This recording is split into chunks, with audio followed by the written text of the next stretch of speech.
Bonjour Charlotte Girard. Bonjour. Merci d'avoir accepté notre invitation. Vous êtes la co-responsable du programme de la France Insoumise. Vous êtes une proche de Jean-Luc Mélenchon. Vous avez suivi tout ou presque les étapes à ses côtés depuis le Parti Socialiste jusqu'au PRS en passant par le Parti de gauche et aujourd'hui avec la création de la France Insoumise dont vous êtes l'une des principales figures. Alors quel autre regard est-ce que vous proposez aujourd'hui, riche de toutes ces expériences, Charlotte Girard? Bah, moi personnellement, Charlotte Girard. Charlotte Girard. Bon, écoutez, je pense que la seule nouveauté à laquelle je peux prétendre, c'est le fait de n'avoir jamais été élue et pour autant d'avoir la ferme conviction que si révolution il doit y avoir, elle passera par les urnes. Et que par ailleurs, il se trouve que je suis quelqu'un une vraie gens, comme on dit, au sens où je vis de mon métier et je fais de la politique de manière certes intensive, mais pas pour en vivre. Alors on va revenir justement sur votre métier, vous êtes universitaire et c'est aussi à l'universitaire que j'ai envie de m'adresser d'abord. Hier je recevais la présidente de l'UNEF, Lila Lebas. Elle vous a posé une question, elle vous demande vos solutions, ce que vous proposez vous à la France Insoumise pour garantir à chaque jeune une inscription de son choix à l'université et plus largement d'ailleurs sur la question de l'enseignement supérieur. Alors bon, c'est une question centrale qui pose finalement la question fondamentale de l'égalité et de la liberté aussi, c'est-à-dire la liberté de se projeter, de construire sa vie et de s'instruire au niveau que l'on souhaite. Et je pense qu'au fond, ça ne pose pas qu'une question administrative ou logistique ou de bâtiments, de capacité d'avoir des étudiants. C'est une question fondamentale qui est liée finalement à ce qu'un État peut offrir à ses habitants en termes de confort matériel. Et que si vous renoncez à faire des études, c'est pas seulement parce qu'il y aura de la sélection à l'entrée, c'est parce que vous n'aurez pas les moyens matériels de poursuivre des études le temps qu'il faudra pour vous former. Et ça, c'est pour moi une faute grave de la part de l'État. Donc ça pose plus la question sociale et économique que la question de la gestion de la politique publique de l'enseignement supérieur. Alors votre spécialité c'est le droit public, je l'ai dit, vous êtes aussi une spécialiste du droit constitutionnel. Qu'est-ce que vous répondez au chef du gouvernement espagnol, Mariano Rajoy, qui invoque justement la Constitution pour justifier son action? Il dit « la démocratie a prévalu parce que la Constitution a été respectée ». C'est ça l'enjeu aujourd'hui, il faut respecter la Constitution en Espagne? C'est toujours un enjeu, la Constitution. C'est un enjeu, mais ce n'est pas qu'un enjeu juridique ou de légalité formelle. C'est aussi un enjeu politique. C'est-à-dire que la Constitution, elle est respectable et elle ne fonctionne que si elle constitue un compromis politique opérationnel. Si ce compromis-là est rompu, c'est-à-dire si finalement personne ne se reconnaît dans le texte constitutionnel, on ne peut pas vous faire rentrer à coup de trick dans le dispositif constitutionnel.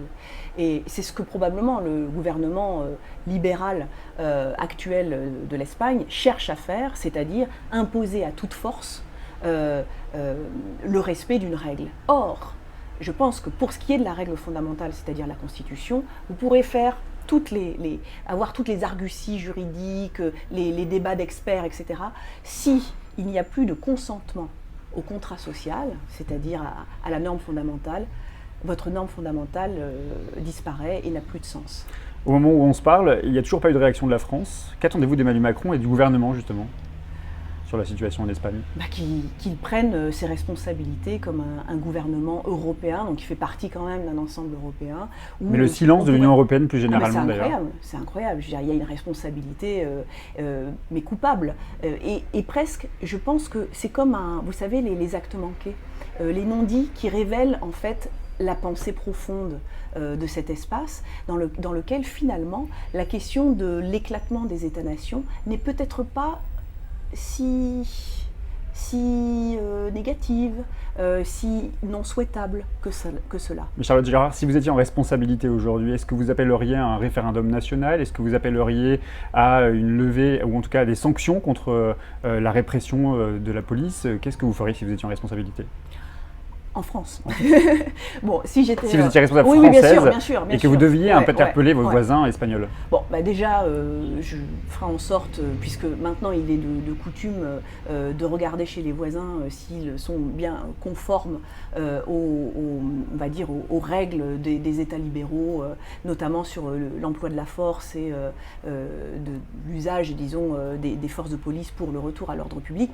Je pense déjà que je signalerai à mon voisin un certain nombre de limites nécessaires sans les imposer, parce que bon, ce sont des États souverains qui n'ont pas à recevoir de leçons comme ça des voisins, mais néanmoins, je pense que j'essaierai probablement de ramener ce qu'on pourrait dire un tiers. C'est de la diplomatie finalement, et que là il y a pour le coup une responsabilité des États voisins, des États européens, mais même de l'Union européenne, de s'imposer comme tiers et de dire voilà, il y a une difficulté interne, mais qui ne regarde pas que vous nécessairement, qui regarde finalement l'ensemble de la communauté, et je ferai en sorte qu'il y ait cette intervention-là. Et un appel peut-être davantage qu'à la modération, mais aussi à la modération, mais un appel à la nécessité de créer un débat public interne qui pourrait s'apparenter à un processus constituant. Mais ça ne peut jamais venir de l'extérieur. Ça ne peut être qu'une initiative nationale ou populaire, mais ça ne peut être que ça. En France aussi, la répression policière, on connaît. Le climat sécuritaire, justement, la loi antiterroriste, ça vous inquiète? Ah oui, bah oui.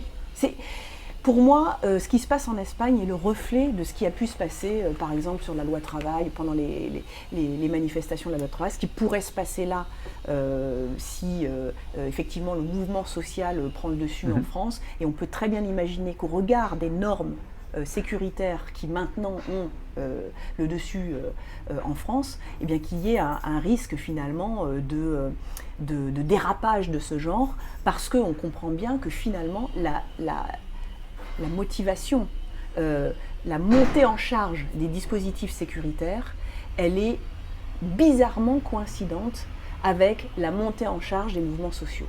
C'est-à-dire que la contestation de l'action du pouvoir et la contestation du pouvoir en place et de sa légitimité d'une manière générale, elle est singulièrement en rapport avec la manière dont l'État s'est armé lui-même, soi-disant pour répondre à la menace terroriste, mais très concrètement, parce que c'est finalement ce qu'on voit, pour lutter contre des débordements sociaux et ce genre de contestation. Donc, alors les mobilisations sociales, elles vont avoir lieu effectivement aussi dans les prochaines semaines avec le mouvement contre la loi travail.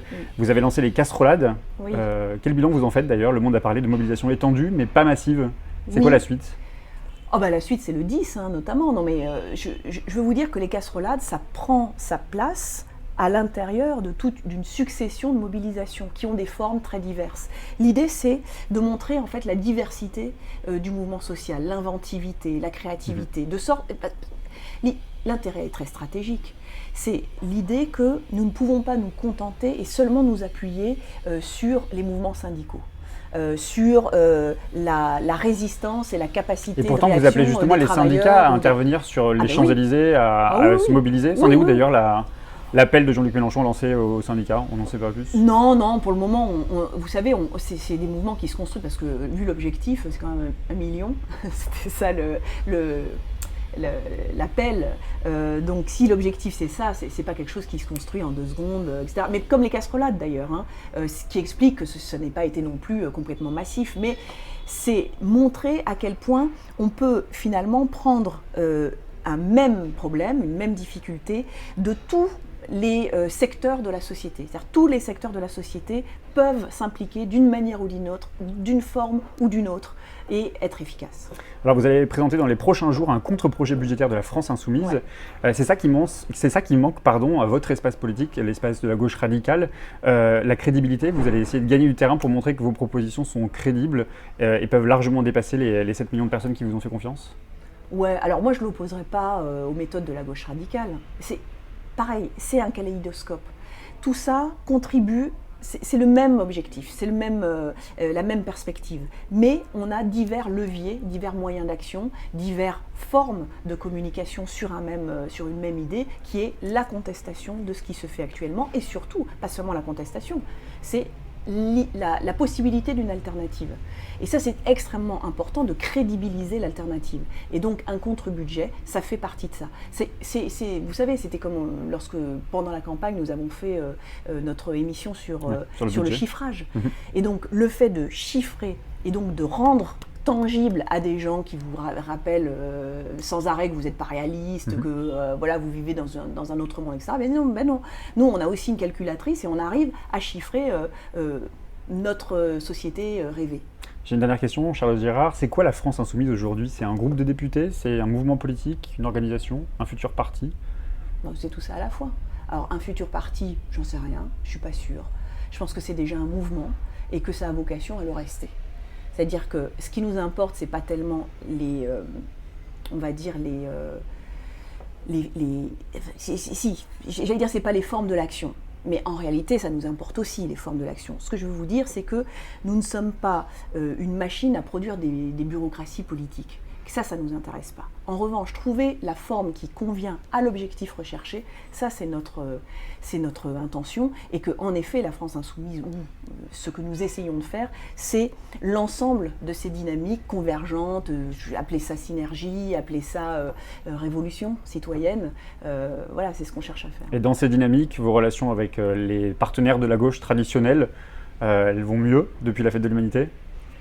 Oui, j'allais dire, tout ça va se résoudre de toute façon à l'épreuve des faits et de la réalité et de l'action. Et de la mobilisation et de la mobilisation sociale, c'est ça l'action, de toute façon.